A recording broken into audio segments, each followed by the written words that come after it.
Good day, traders. Mindset Reset Wednesday, Free Cash Wednesday. Today we're going to talk about monitoring yourself in live time. So some traders have hit these trades. We had oil, we had currency pairs, we had indexes, gold collapsed.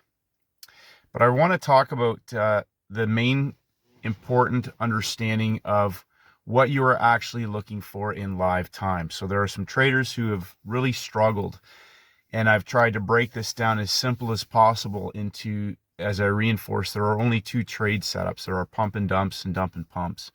3 levels of rise, 3 levels of fall.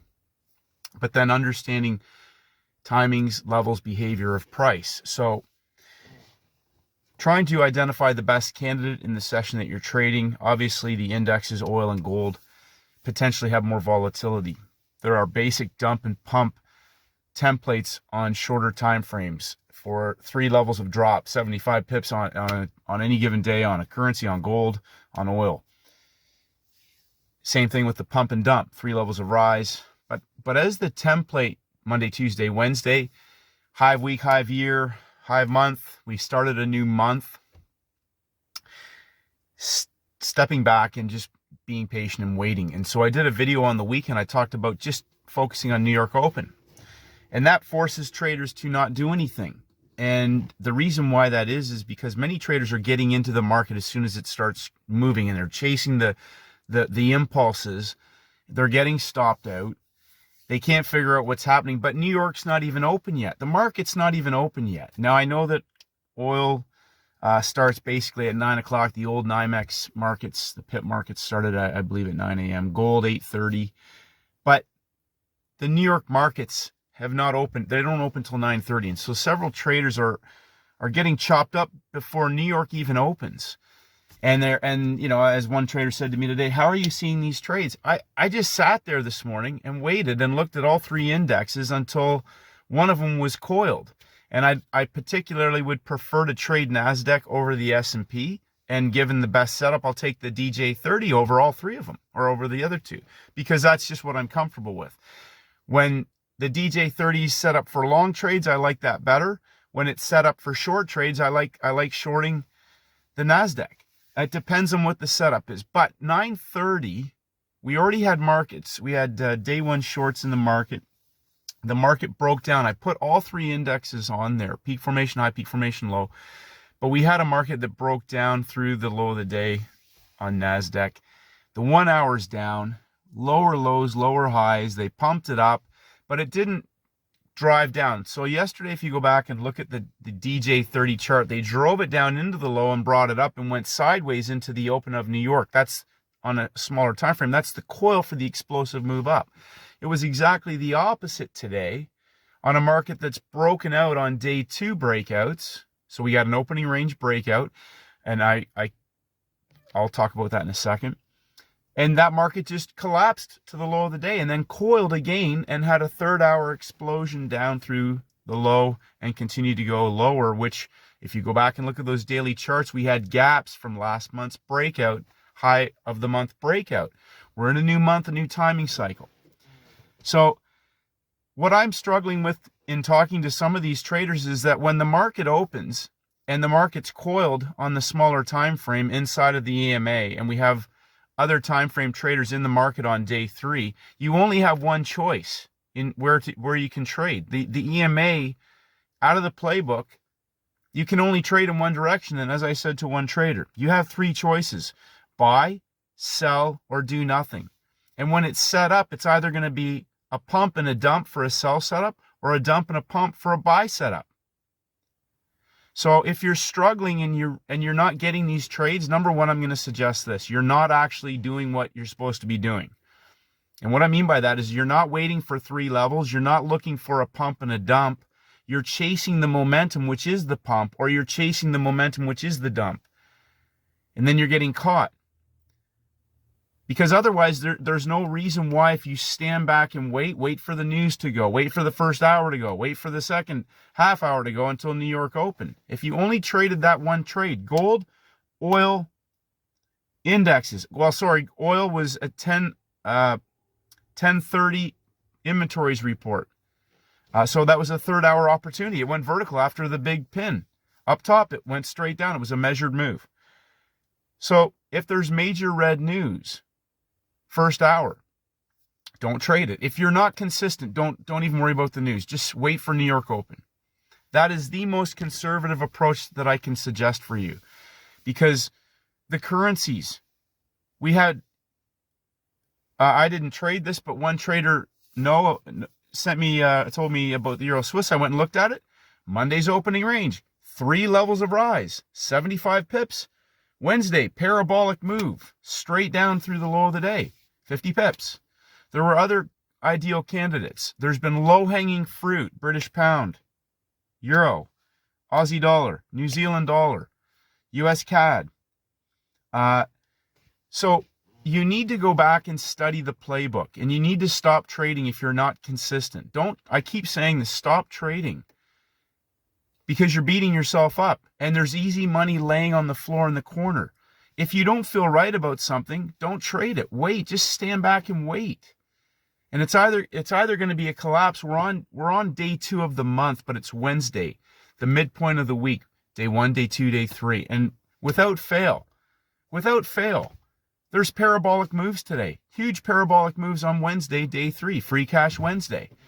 So I know that trading can be the hardest way to make easy money, but you are the only person that can fix that. If you're getting stopped out, ask yourself this: am I getting in the 1st hour? New York isn't even open yet. 9:30 New York hasn't even happened yet, and traders have already taken losses. Stop trading. Just focus on that for now. New York Open. I don't care. Currencies, we've spoke about this. They can move in between 7 and 8 a.m. at the high or the low of the week. But generally speaking, if they're moving prior to major red news, or they're continuing to bring you further into a move before that New York Open, chances are there may be a low-hanging fruit, but they may be dragging you further and further into a move that maybe Asia's going to reverse on. Think about that. Maybe the U.S. session is being built up for an Asia reversal or an Asia-London parabolic. So it doesn't have to be traded in that session, on that U.S. session. Look for the easy money. The easy money is a 3 levels pump for a dump, or a three levels dump for a pump. Once the major red news is off the calendar on that day, so if it's 10 a.m., then 10 a.m. is the soonest I'm going to look for something. On an index, on gold, on oil, unless there's an easy pump and dump in that 1st hour where there's no news and we got 2 hours. A 2-hour window can give an easy trade. But when there's major red news, my 9:30 start time automatically goes to 10 a.m. If it doesn't look like a pump and dump or a dump and pump, just because something's up high and going higher, or going down low and going lower, does not mean that they're going to get a parabolic reversal. That's what traders need to stop thinking. You're chasing stuff that's up high or down low. If it's up high and it's going to go higher, they're going to drag you up higher, dump it for the pump. Or they're going to drag you down lower and then pump it for the dump. That's the low-hanging fruit continuation trade. But it needs to have 25 to 50 pips of pullback for me to have at least 25 to 50 pips of profitable range expansion as an ideal risk-reward trading setup. So I beg you, if you're struggling, to really stop, because there's been easy money laying on the floor. I'm talking about free cash laying on the floor. Today on gold, for example, first bar, if you traded the first bar, we were 3 levels up. If you traded first bar from the high of the day, even after 5 minutes, and you never ever tried to counter trend that, you still made money today. It collapsed all the way through. What it did do, though, is it went to the low of the day and pulled back. What do we do when it breaks the low of the day? It didn't take out the low of the month, the low of the week. It took out the low of the day, and it coiled sideways. What do? We redraw our levels. Guess what happened? New York opens. They push up for 3 pushes, 15 minutes, bang, straight through the floor, straight through the low of the week, the low of the month, for a range expansion and a measured move. There was no evidence whatsoever to counter-trend that market. Nothing. It was purely a sell setup, a pump and dump. So, honestly, stop trading. Step back. Focus on 9:30 New York Open. That's your safest thing you can do. You're not missing out on anything, because if you think you're missing out, but you haven't gotten consistent, you're getting beaten up, stop trading. Just literally narrow down the parameters so tight on yourself so that you can't engage in impulsive, irrational, low probability setups. We want 90-10. That's what I'm only looking for 90-10. 3 levels up. Look, the Euro Swiss, a great chart. New Zealand dollar last week, a great chart. There's been several of them, 3 levels. Even if you go look at the Aussie dollar, Monday's opening range, 3 levels. 3 levels. It went backside. It's day 1, day 2. Day 2 continues in the direction of the trend. Low-hanging fruit. 25 pips. Okay, but look at the Aussie, the New Zealand, and then look at the Euro and the pound. They reflect each other in terms of their movement. Which one's the strongest one? Trade strength. Trade strength. If you're gonna short something, look at the one that's potentially gonna collapse and has the cleaner setup out of those 4. If I'm gonna go long on the US dollar crosses, out of the Swiss, the Canadian, the Japanese yen, which one is cleaner? If I don't see something, then I'll look at the cross rate. Are any of the cross rates even set up, or are they the tighter, narrow range markets this week for now? Are we gonna see something on the backside in Asia for a 50, 75 pip, 100 pip collapse? 3 levels up, dump. 3 levels down, pump. Whether it's 25, 25, 25, 50, 50, and 50, 100, 100, and 100. But there was low-hanging fruit everywhere today, easy money. But you don't have to, you don't have to trade. Step back and wait for something to pump up. Go study the classical charting. If you understand what that pump up is, there's my box now. The pump up, if it collapses and goes through, now I have my box for a measured move, a range expansion. That's classical charting, a rectangle, a high and a low, consolidation inside, collapse. Gold coiled at the low of the day, above the low of the week. When a market goes sideways and coils, get ready. It's going to explode for a possible measured move. So I'm just reinforcing to traders, you got to stop. It's there. It's simple. You're making it complicated. People talking, oh, you got to memorize all these things. No, you don't. 3 levels up, consolidation, collapse. 3 levels down, consolidation, parabolic, vertical move. That is it. Pump and dump, dump and pump. So I'm just trying to hammer that home so that traders, quit engaging in all this other stuff and focus on simple things. When other time frame traders are driving that, what does that mean? Look at your hourly chart. Look at your 4-hour chart. Are they going down or are they going up? Are you trying to sell the low? Somebody said to me today, I put a low of the day order in on the British pound. There was no buy set up there. It's day 2 on the downside. Friday, Monday, Tuesday. Tuesday breaks out, pulls back. First red day on Tuesday, collapses on Wednesday. There's no buy set up there. They're not coming back today probably. Maybe they will tomorrow. Maybe they'll drag it all the way into the close and reverse in Asia right off the bat. I don't know. But don't just try to buy stuff down low or sell it up high. Pump and dump and pump. Breakout, pullback, continuation. Keep it simple. Focus on that. Really simple, honestly. I've printed off thousands of charts. I'm saying this because I'm trying to help you. I really mean that. You've got to stop whatever you're doing. And to the traders that are nailing these and saying, you get this, I get it now. Pump and dump and pump.